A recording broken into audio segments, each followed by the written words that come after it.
And I see. Good morning, everybody. Okay, so we are really fortunate to have the Citizens Climate Group with us today.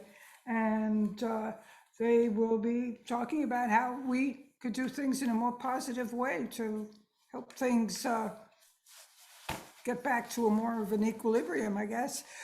So Mark, if you could introduce your members and maybe say a little bit about Yeah. them. This is Joe. I'll go ahead and I'll start our slide deck and we'll get into the introductions if that's okay. Okay. Yeah. Okay. Thank you. Sure. Can everybody see the slide deck now? Yes. Okay, perfect. Yes. So this is Joe Garfunkel. I'm the Houston chapter leader of Citizens Climate Lobby. Thank you for inviting us this morning. I really appreciate it. We think we have a good presentation to explain who we are and what we do and how each of you can help us out. And at the end of the meeting, we actually have two specific requests we're going to ask all of you to help us solve climate change today, actually. So this is our team that we have today, the five of us. Myself, Joe Garfunkel, I'm our Houston chapter leader. I'm a previous employee of Exxon. And Court, why don't you go next? Good morning, I'm Court Hall. I'm a native Texan. I've lived in Lafayette. That's where I joined CCL and stayed in CCL because I'm excited about the change we're bringing. I work at Memorial Park. Gladys? Hi, I'm Gladys Porta. I joined CCL about 3 months ago, so I'm a relatively new volunteer. I'm part of the Grasstops group as well as the lobby group. I'm a mother of two and the grandmother of 2-year-old Theo, and they are my reason to get involved in trying to help with the issue of climate change. Mark? Good morning, everyone. Mark Harrinan. I've been a member of Citizens Climate Lobby about 4 years now. In my professional life, I work as a psychotherapist at a nonprofit. We provide low-cost counseling to the community. Max? Hey, so I'm Max Galvan. I'm a resident psychiatrist at UTMB at Galveston. I've been a pretty new member myself. I've only been here for a few months, but I think it's very important for the health of my patients. Thank you. So we're all volunteers. None of us get paid for doing this. We're just ordinary people like yourselves. And in the next set of slides here, we like to share what we call our climate stories to explain why we personally became involved and why we're doing what we are. So for myself, this is my two-year-old granddaughter, Nora. She was born 2 years ago, 2 months prematurely, spent a couple of months in the neonatal ICU before she could go home. And that winter after she was born, we had those horrific wildfires out in California, if you can recall back to that. At the same time, Australia was burning and it just looked horrible. And so really for my granddaughter, that's why I personally became involved. And at that minute, I decided that I needed to do everything that I could really for my granddaughter. Mark? Yes, I look back at my childhood as kind of the roots for my getting involved in trying to mitigate climate change. I had the privilege of growing up in Los Angeles, where they have beautiful mountains, beaches. And then we moved to Southwest Missouri when I was an adolescent, and we had about 16 acres of woods on our property. And I would often go out there and observe nature, different seasons of the year. And I've kept that passion and connection for nature, with nature throughout my life. And so it definitely keeps me a sense of urgency about doing something about climate change. Okay, thank you, Mark. And Mark will go through our agenda for today. So I'm assuming that most of our audience is familiar with the causes of climate change, so we'll just briefly touch on that. Mainly what we're going to focus on is what Citizens Climate Lobby solution is. We all, I think, know that there's various solutions that are needed to mitigate climate change, but we think one of the best steps is going to be putting a fee on carbon products. And then we'll talk some about our group, Citizens Climate Lobby, and how we're taking action, and perhaps you can relate to some of that. Next slide. Yeah, so on this slide, we're talking about the current impacts of climate change. I feel like sometimes people focus on what's going to happen in the far future, but which is really important, but there are things that are going on right now. So over 100 days have been over 95 degrees every year, which leads to increased heat fatalities, increased ocean temperatures, which affect ecosystems, and have led to increased intensity of all extreme weather events and increased frequency as well, which also leads to rising sea levels. And the thing that's not really mentioned here is there's a lot of also health impacts, air pollution, which leads to millions of deaths globally, just solely from fossil fuels themselves. And then just increased heat fatalities with the air pollution also causes neurocognitive dysfunction and diminished nutrient deficits. But I'm gonna plant a flag on all those issues right now. So you go ahead on the next slide.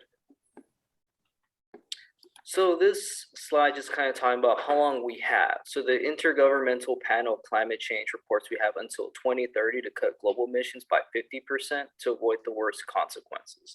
What this implies is that we've already changed the climate so much that things are going to happen. So we can only affect the intensity and severity of what's going to happen. So that's the bad news. The good news is that we're here to try to provide an actual concrete things that you guys can do to kind of help us out with this battle against climate change. Mark? Yes. So in a nutshell, this tells you what our solution that we're supporting is. First of all, charge a fee on fossil fuels at the source, and I'll go into each one of these steps in more detail. Return 100% of the revenue from this fee to households. And then there's a carbon border adjustment piece. So regarding the first point, the fee, could you back up to the previous slide, Joe? Thank you. So the fee will be applied at the source. Mainly we're talking about fossil fuels. So with crude oil, that would be at the refinery. Natural gas, that would be where it enters the transmission pipeline, and coal when it comes out of the mine. So the fee itself that is in this bill that we're talking about, the Energy Innovation and Carbon Dividend Act, currently in the House, it would charge a fee of $15 per metric ton of carbon dioxide equivalent emissions. That would be the first year. Each subsequent year, that fee would increase $10 per metric ton. Next slide, please. And so here is the reduction schedule from currently to 2050. So if we look at 2031, we would, by implementing this act, we would see a reduction of 40% in greenhouse gas emissions. And then by 2050, we would see a reduction of almost 90%. You can see from this graph that the Intergovernmental Panel on Climate Change recommendation of holding global warming to 1.5 degrees centigrade is very close. That would be 100% in 2050 reduction. It's very close to what our act would do, 90% reduction. And just to note, this is a market-based approach. Just simply the way it would work is the businesses of fossil fuel would pass on the increased costs they have from the fee to consumers.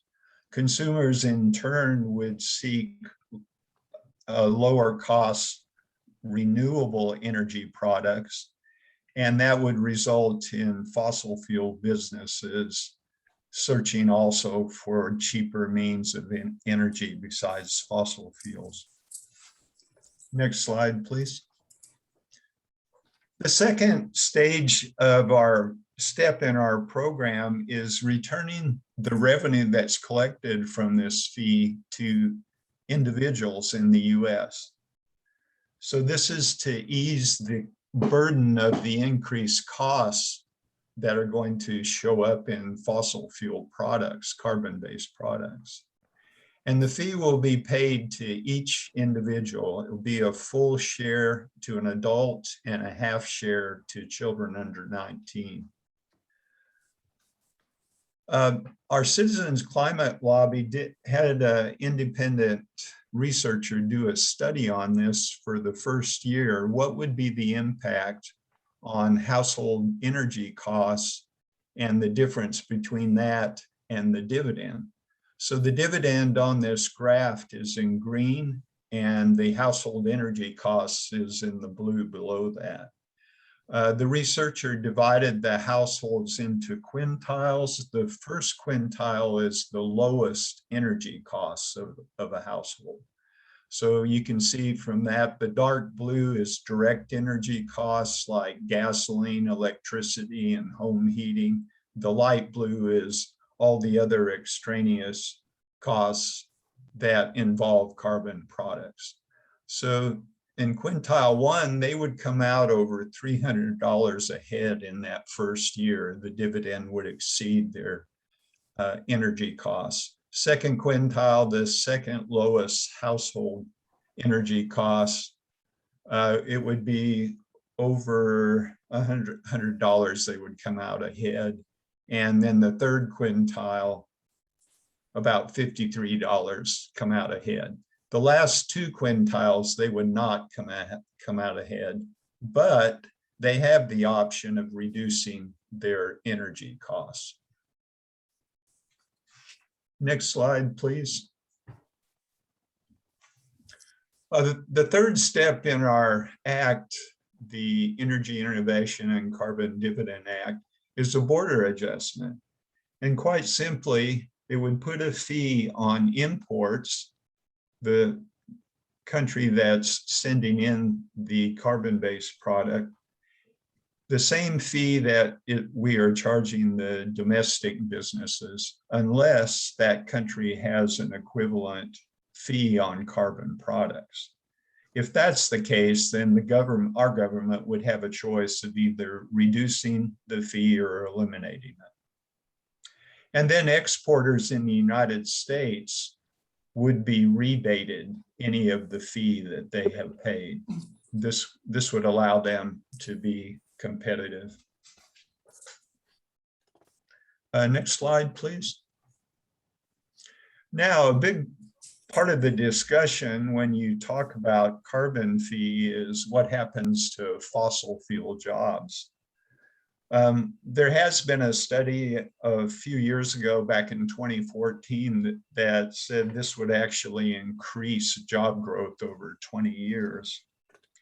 And as some of us may know, fossil fuel jobs have been diminishing, at least for the last decade. This is mainly due to automation, but also the fluctuating price of oil. In 2018, there was a study that showed the number of jobs created in clean energy was actually double the fossil fuel jobs. And the vast majority of jobs in the energy sector are needed for clean energy also. These are jobs like electricians, power plant operators. Next slide, please. Yeah, this is kind of talking more about the benefits of if we were to take this proposal, how many lives would be saved because of the improvement in air pollution. So right now, 350,000 people's lives are lost prematurely because of air pollution. And we're predicting that if the benefits of this proposal were taken, 4.5 million people's lives would be saved in the next 50 years. And just the time, I won't go into too much detail about air pollution here at this time. So go ahead on the next slide. Okay. And so what is our action plan from Citizens Climate Lobby? What are we doing about it? So on this slide, this is showing how we are organized as far as a chapter. And this is how all of our chapters nationwide and internationally are also organized, in the sense that we have 5 teams, and we call those teams levers. These are the levers for how we are going to be making a change. We have a grassroots lever, grass tops, media, chapter development, and lobbying. And we'll talk more about each of these on the next few slides. So this is the slide that talks about what we do with media. We have a media outreach lever. I'm the leader of the media team. This is showing on the left and the right how we communicate on social media. On the far left is our Instagram account. It's called CCL-Houston. On the far right is our Twitter account at CCL-Houston. And we typically send out posts several times every week. In addition to the social media, we work with all types of other media as well. In the middle here, we're talking about letters that we've sent to the editor of our local paper, which in our case is the Houston Chronicle. We also submit op-eds. And earlier this year, our media team actually had a meeting with the Houston Chronicle editorial board to explain all about the carbon dividend, what our plans are, and to ask them to write an editorial endorsing the carbon fee or the carbon tax. And they did that following our meeting. So we were extremely pleased with that. Grassroots, Court? I'm sorry, Mark? Yes, so our grassroots chapter is mainly concerned with raising political will out in the community. And there's 3 ways that we focus on this. One, which has kind of been dormant since the pandemic. We used to do tabling events where we would go to things like farmers markets and talk with interested individuals as they walk by. We also do presentations like we're doing today. And then we encourage people to write or call their congresspersons. Next slide, please. Court? Right, and so I am the leader for our Grass Tops lever, which the goal with Grass Tops engagement is to get prominent individuals, businesses, establishments, and stakeholders to endorse this bill. And that helps us to carry additional discussion points and leverage whenever we go to lobby our Congress leaders. And so there are prominent faith groups and businesses locally and nationally that have endorsed our Energy Innovation Act.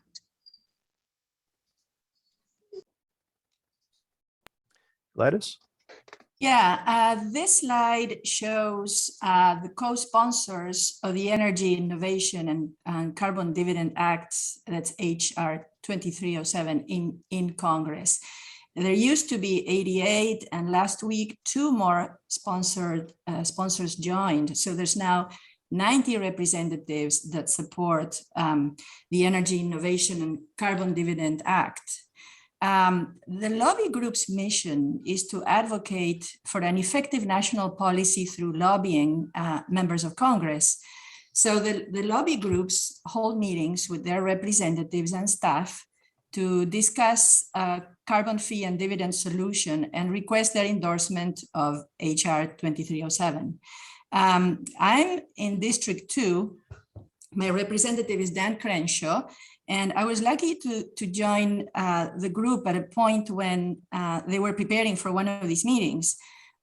So I got to attend a Zoom meeting with Hannah Anderson, who is the Energy and Environmental Legislative Aide for Representative Crenshaw. And we asked a number of questions about the representative's position on many subjects having to do with climate change.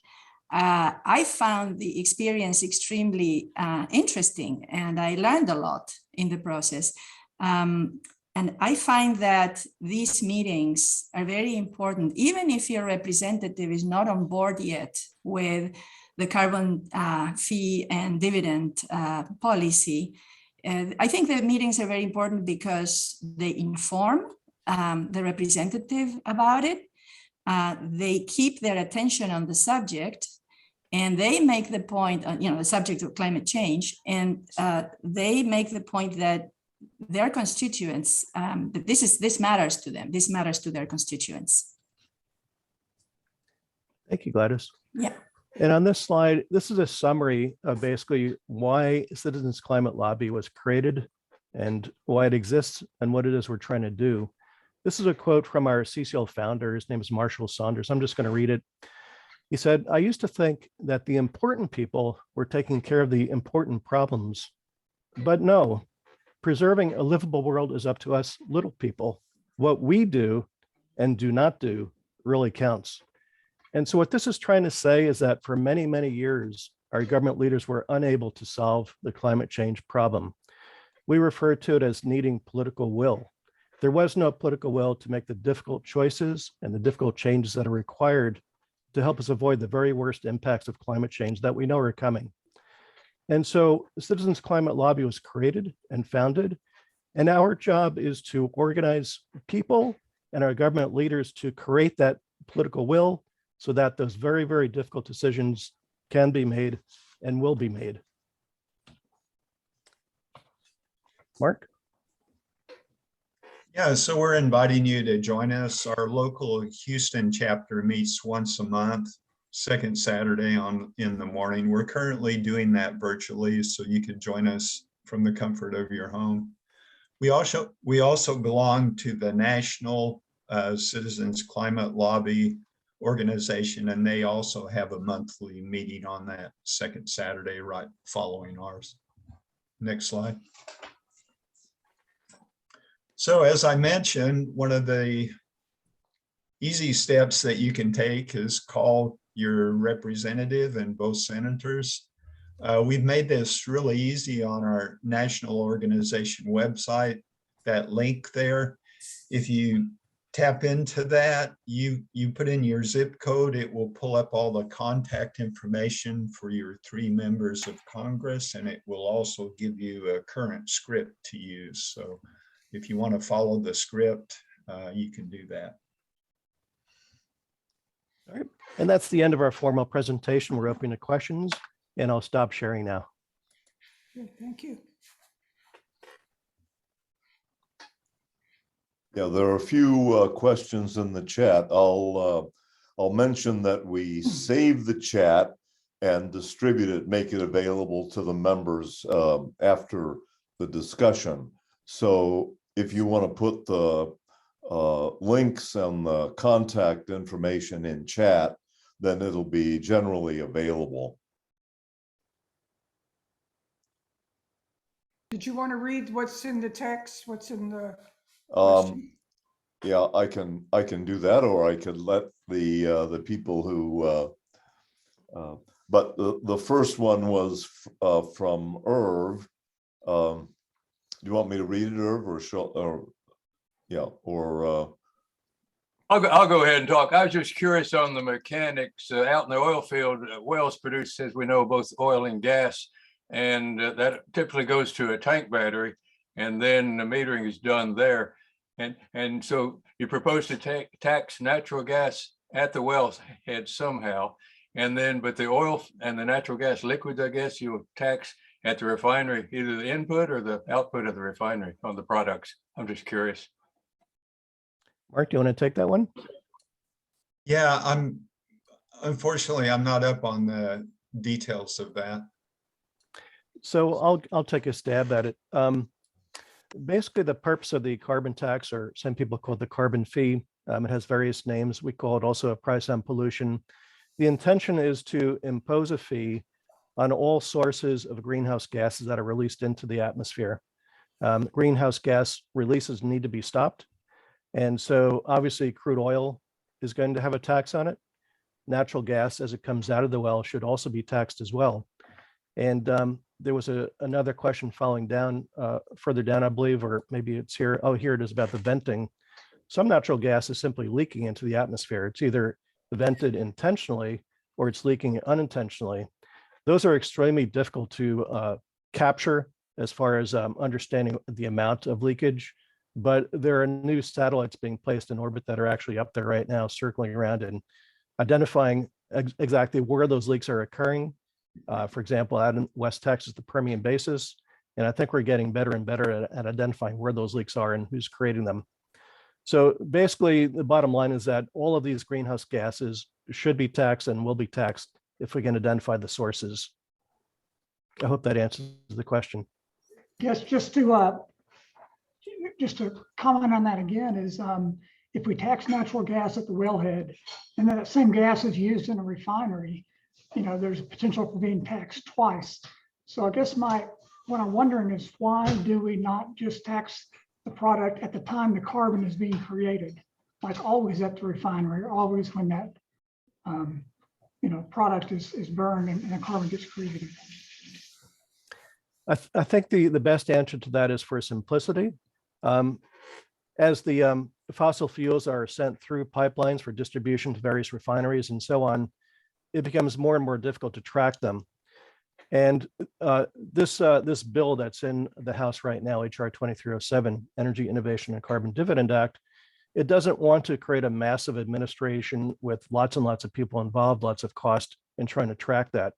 It's trying to track it as simply as possible. And so on one of our previous slides, it indicated how this will be measured and taxed at the wellhead, wherever it's coming out, whether it's natural gas, liquids, or oil. The intention is to tax all of that as much as possible directly at the wellhead.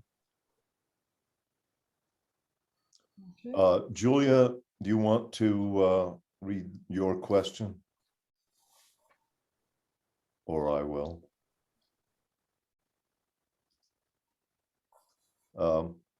Julia had asked, can we assume that the carbon tax will eventually lead to innovation in things like plastics and battery technology? Yes, in fact, the word innovation is in the title of the legislation itself. And where that innovation is created is basically with the pricing mechanism. As we mentioned earlier, this is a market-based solution. It's also revenue neutral if it becomes implemented as designed. And so as fossil fuels become more and more expensive, the market is incentivized to look for less expensive sources of energy. And so that's where the innovation comes in. We have right now, we have solar, we have wind. That will be the first set of directions, right, of where the market will lead, because those exist today. But there will be other innovations coming. We know that even in the area of nuclear, there's research going on right now. In fact, I just read an article last week. Bill Gates, the Microsoft founder, has invested quite a lot of money in a new type of nuclear technology that's being built. I believe it's in Montana or Wyoming, one of those states. And it's new technology, which will be less expensive to build, can be built faster, and could be a reliable future source. And in addition to that, one more example, I don't want to take up all the time on this. There's also innovation taking place in natural gas power plants. There's here in Texas, South Houston, I think in the Bay Area, there's a company called Net Power that has a brand new technology. It's been in existence actually a few years, but they have a pilot plant already built. They're looking to license that new technology and have it built in other areas, which will produce electricity through natural gas, but without any emissions whatsoever. It's a much more efficient way of creating power from natural gas. So two examples, right? Natural gas and nuclear. But again, that's where the innovation comes from the market-based solution, making fossil fuels more expensive, making clean emission-free energy much less expensive. Thank you. Okay, so we have John Bobbitt and then Jen Gabler.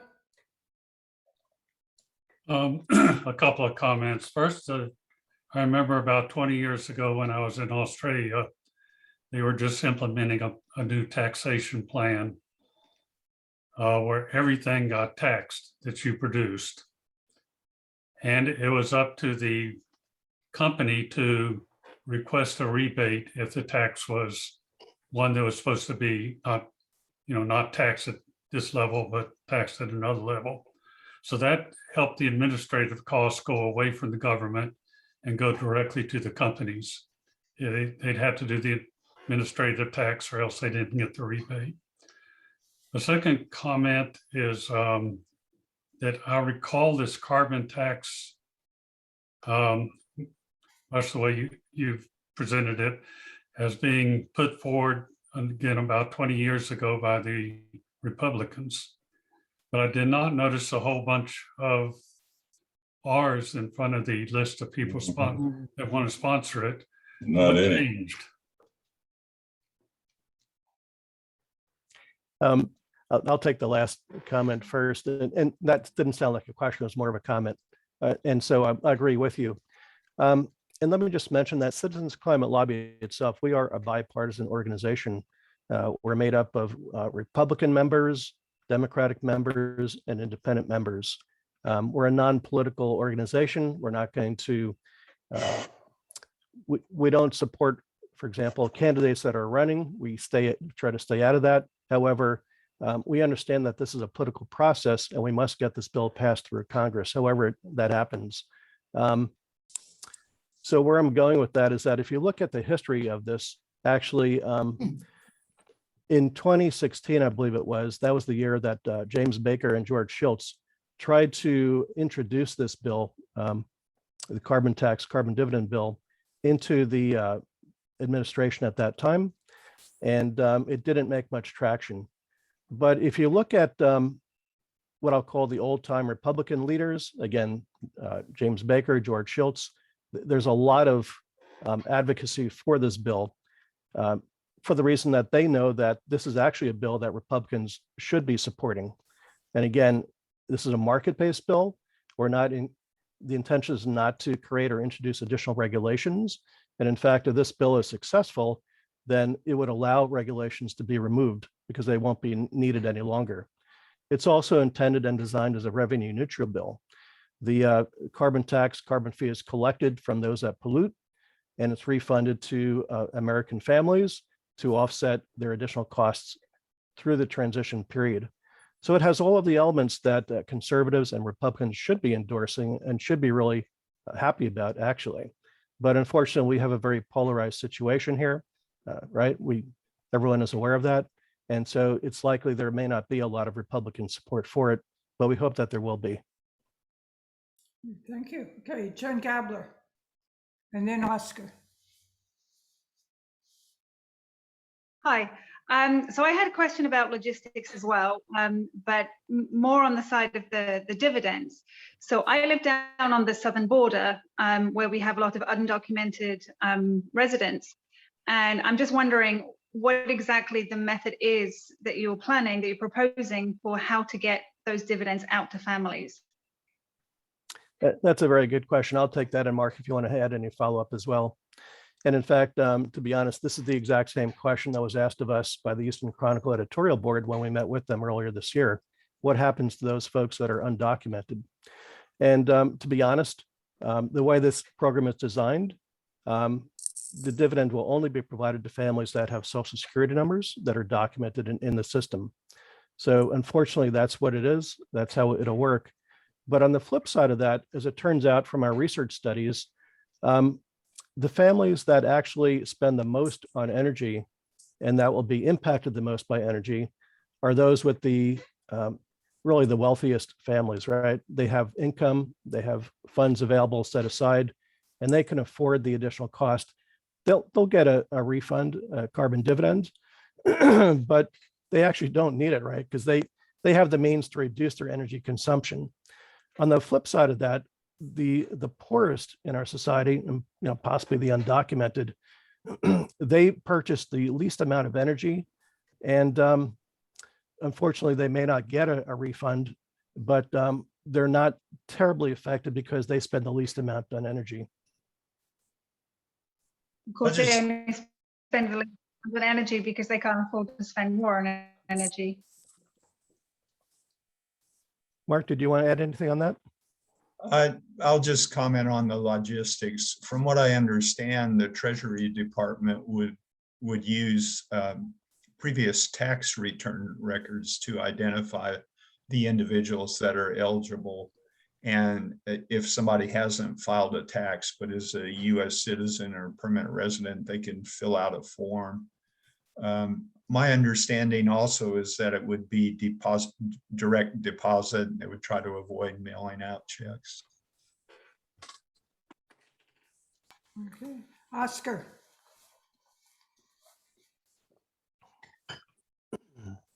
Do you have any ideas, any ideas of what you're going to do about the cement people? They turn an awful lot of carbon of limestone into carbon dioxide gas. Is there any thought about how you would tax that, or if you would? Yeah, that's a very good point. And not just cement, but also steel production, just as another example. So my understanding of cement manufacturing, which is not terribly great, but the little that I do know is that a lot of that is done, I believe, at least through steel from the furnaces that have to heat up the raw materials and mix them all together for the most part. I think with cement, it's more of a chemical process that releases it. So if let's just take in case of cement, which again, I'm not entirely familiar with it, but if they are burning fossil fuels to generate the heat they may need to make cement, and maybe you can correct me if you know differently, but that's those fossil fuels will have already been taxed in the upstream side of it before it reached them. But other than that, I've read articles that there are new processes being developed right now. And again, this is where the technology and innovation comes through to help cement makers reduce the amount of emissions that are released. That's about all I can say on that. John Veneruso? With the imposition of carbon tax and hopefully other reasons as well, electricity demand in the United States is going to increase by about 40% over the next 2 decades as we transition to EV cars, EV trucks. Is there anything specific that's going to be done for utilities to encourage them to put money into wind and solar, including things like community solar? So there are 2 things that I know about. First of all, in the current administration, they have proposed or at least Congress have proposed the clean energy bill. I believe that was the name of it, clean energy bill, to give incentives to utilities that reduce their burning of fossil fuels and to increase their use of renewable energy, right? So that was one. Although I believe the idea for that particular item was vetoed by Senator Manchin, so I don't believe that'll be in the final bill.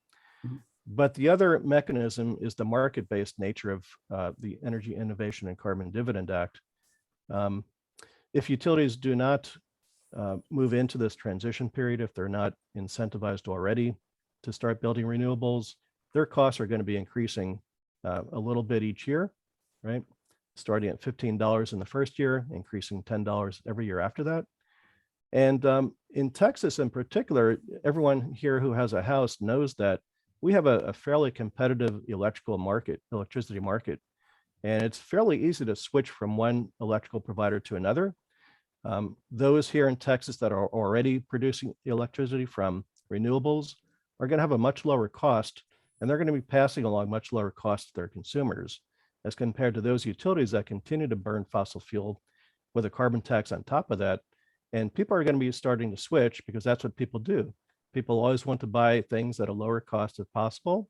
And that's where the incentive is going to come in based on the market-based approach to the solution.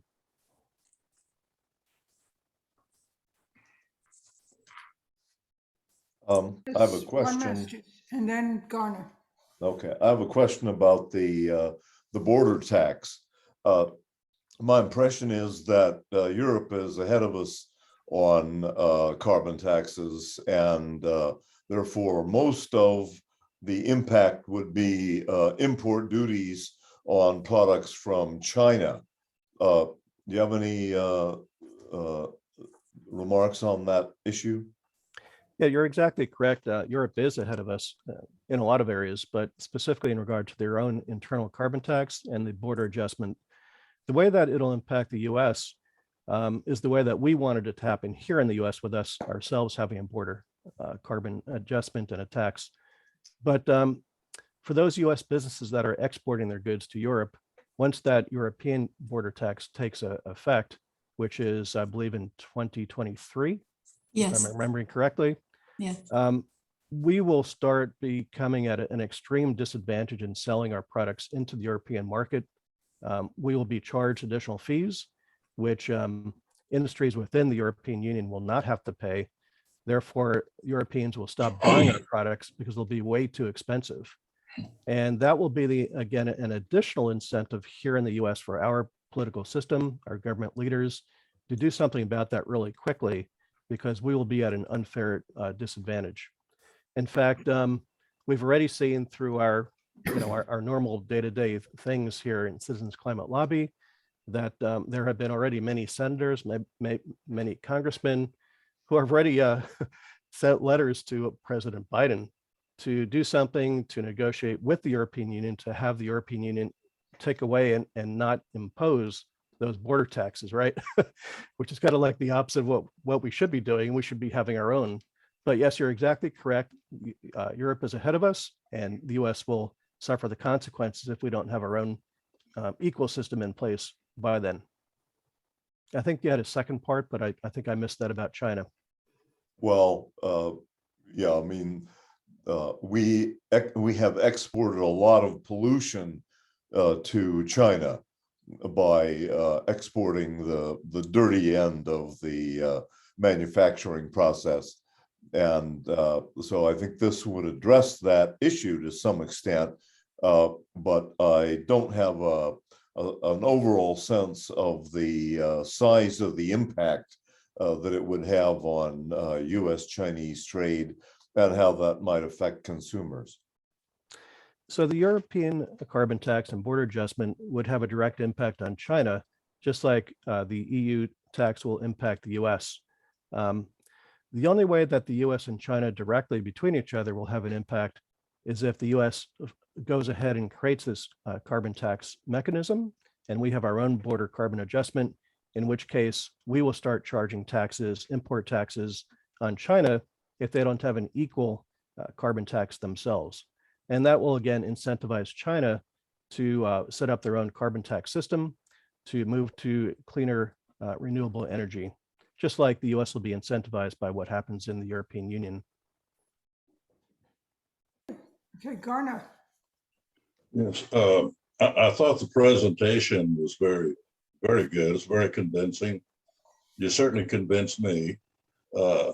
I think that you are speaking to an audience of people who are converted to this cause already. And I think that John's comments a few moments ago were very much on the mark. That absence, and I will say complete absence of R's on the congressmen who are in support of this. The elections next year could compound the situation even more. So if we're thinking of losing even the possibility of the passage of this legislation for several years now, does that not mean that you're going to have to rev up this program if you can get it passed in the next 4 or 5 years and have different fees or higher fees from that? That is a question. That's not rhetorical on my part. The other comment I would make is that many people have been very critical of the Environmental World Conference that was held recently, that the governments have not gone nearly far enough in doing what has to be done.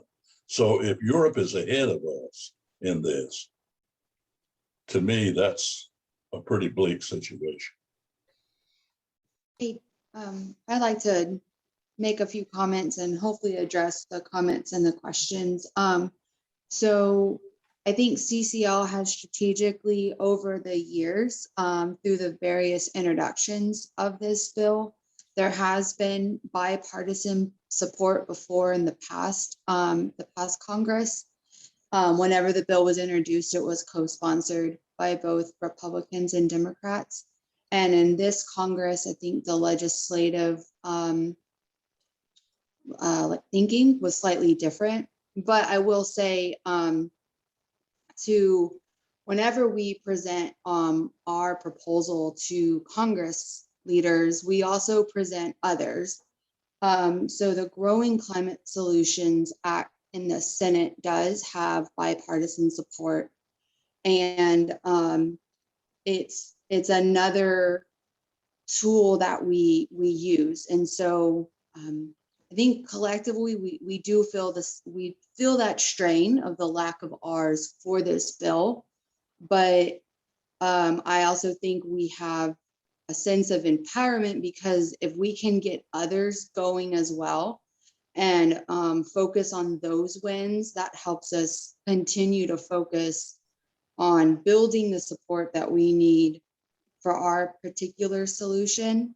So it's not a direct win right now, but it's a part of the growth. And so I've been with CCL for 5 years, and so it's been feeling the strain going up against this mountain, but there's a lot of support collectively. And then to add to your point about COP26, I think whenever I also engage with other members of the communities, I think you're right about the government, the lack of government support, but I think on the behind the curtain, behind the scenes, there's a lot of business support. And that's where we find our personal endorsements very meaningful. And that's also where, just on the larger global scale, the businesses and the communities and the cities who have resiliency plans, those are all also collectively going to help. And so I just wanted to say that CCL also works and finds some successes with other bills that we have. We essentially call them secondary ask. And so we've been able to get traction on those. Yeah, John Bobbitt. I'd like to, I'm sorry, if I could just follow up on some comments from Court. And she brought up a very good point here. One specific bill called the Growing Climate Solutions Act, which was voted on earlier this year in the Senate, and it hasn't come up for a vote yet in the House, I believe. But in the Senate, I like to always say that some very interesting things happen in Washington that are sometimes unexpected. And although this is a very strong climate bill, this specific one called the Growing Climate Solutions Act, and let me explain what it is. It's a bill that's created to incentivize our agricultural industries and our ranchers, farmers, anyone who's involved in that industry, to help them change their processes so that carbon is directly captured into the soil as they're doing their normal work, day-to-day work. And it also creates a carbon market so that farmers and ranchers who do sequester their carbon into the soil, they get credits and they're able to actually sell those credits on a carbon market. So, it's hard to believe sometimes, but both of our US senators, Senator Cornyn, Senator Cruz, both voted yes to pass that. And so things can happen which are unexpected. We hope that things like that will happen with this bill, the Energy Innovation and Carbon Dividend Act, although they may not. But to your point about the elections coming up, it's entirely warranted. Some changes will be happening, probably. The probability is there that they will. And the success of our bill that we're trying to get passed will rely almost entirely on the Senate budget reconciliation process, right? We will only need the 50 Senate votes, the Democrats plus Vice President, to vote on that. However, of course, we still have the issue of Senator Manchin, who's not come out clearly on which side he's on, but that is what will need to happen to see that come through.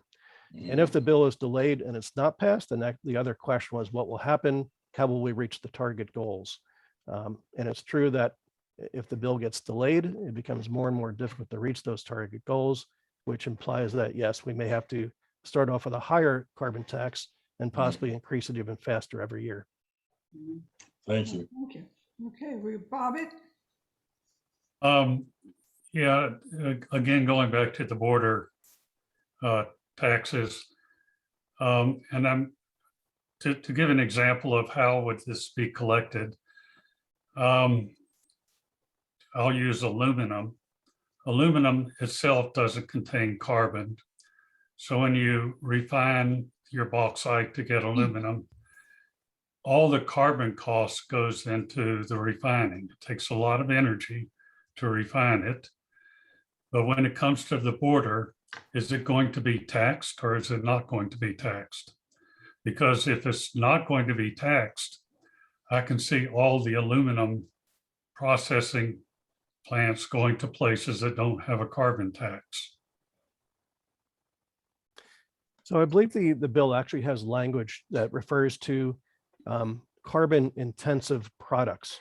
We mentioned cement earlier, and here with aluminum, I don't know the intensity of carbon in aluminum compared to other products such as steel or cement. I honestly don't know, but theoretically it should be taxed. And again, it would be taxed by the EU, again, if the US does not have our own system in place based on the carbon content of the product. Mark, Cord, anyone else? Gladys, Max, have any thoughts on that?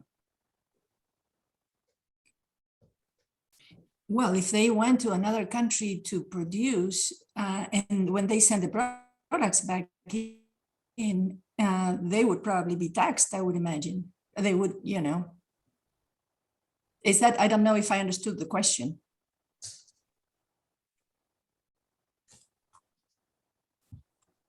Would you like to clarify the question again one more time?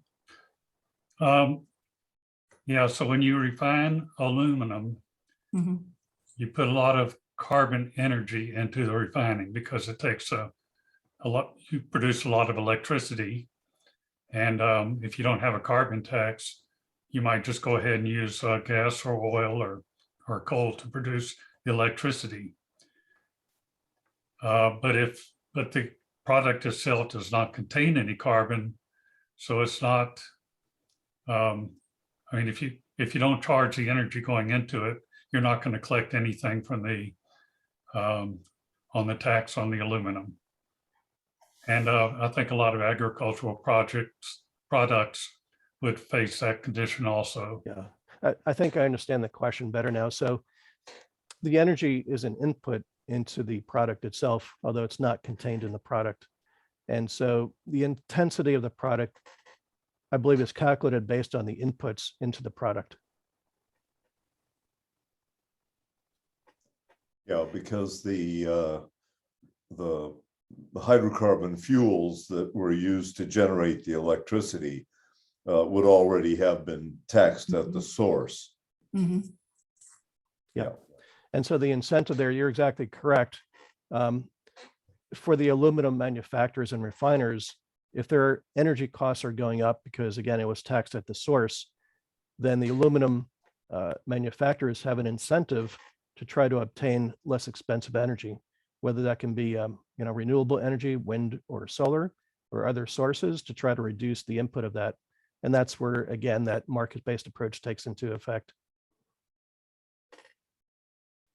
I wanted to ask about the Citizens Climate Lobby. Do you interact with high school or university students and try to get them, because it's their world that's going to be messed up Yeah, if they We- don't take action? What are you doing? we do a couple of things, and the other folks here, please join in as well. We just recently participated in 2 presentations to high school students. One was organized by the city of Houston. It was the, I believe it was referred to as the District F Climate Conference, which was intended and organized by students here in high school students here in Houston and attended by various city officials, where we presented to that, similar to how we presented today. We also just presented to another high school class. They have what they refer to as an eco club, and we were invited to attend that. We gave our presentation to about 15 students there. And in fact, the president, the high school president of that eco club, is one of our members, and she is the what we refer to as our liaison to Congressman Al Green. So we gave her the responsibility and the authority to organize that meeting with Congressman Al Green's office. She organized it and she led that presentation for us. We attended, but she led that for us. And so that is one of our outreach objectives. We want to involve as many students as possible. It's not always easy, but we are definitely working on that. Anyone else want to add to that?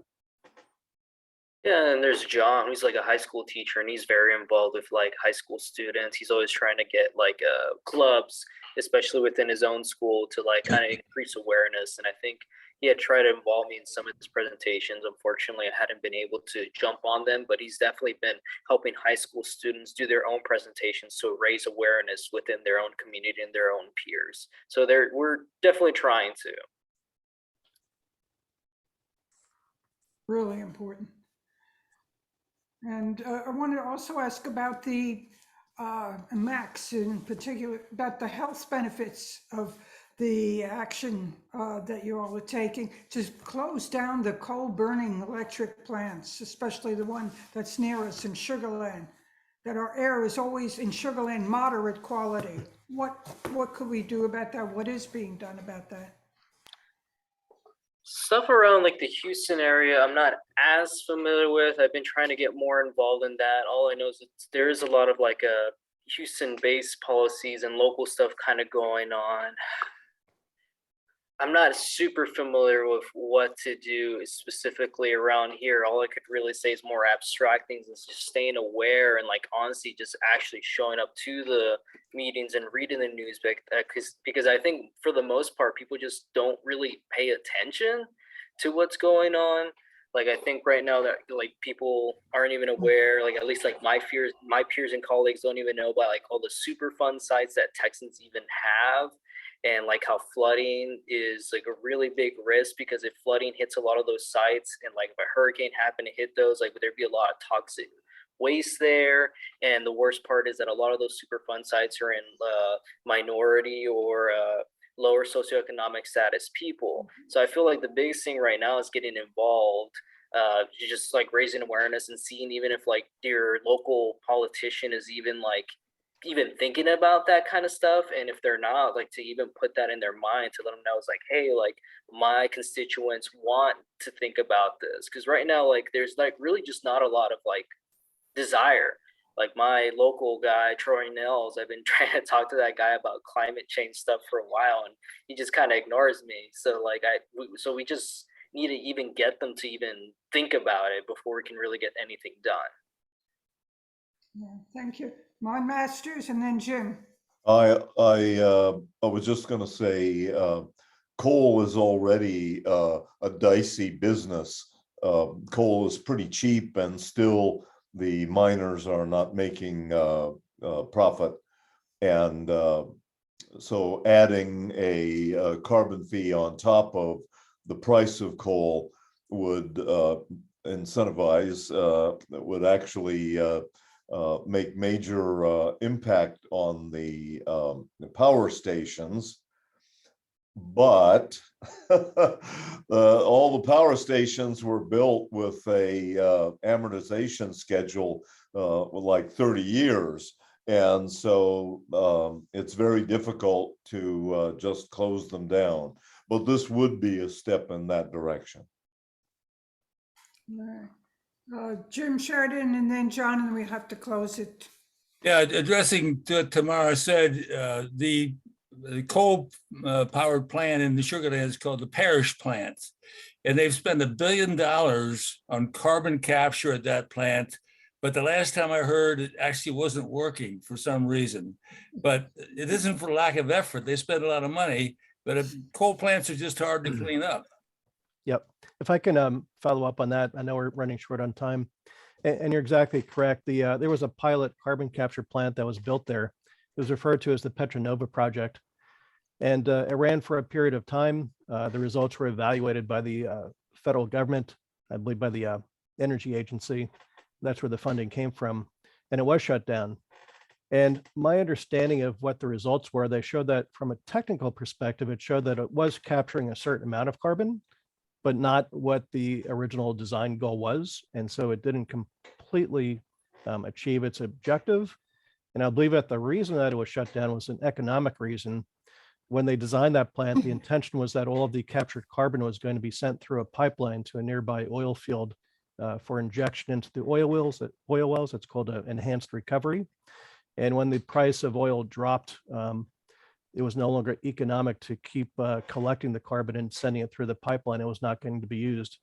And so that's an important lesson to keep in mind, that as we hear more and more about carbon capture facilities being planned or being built, it depends on what happens to that carbon, what's the intention.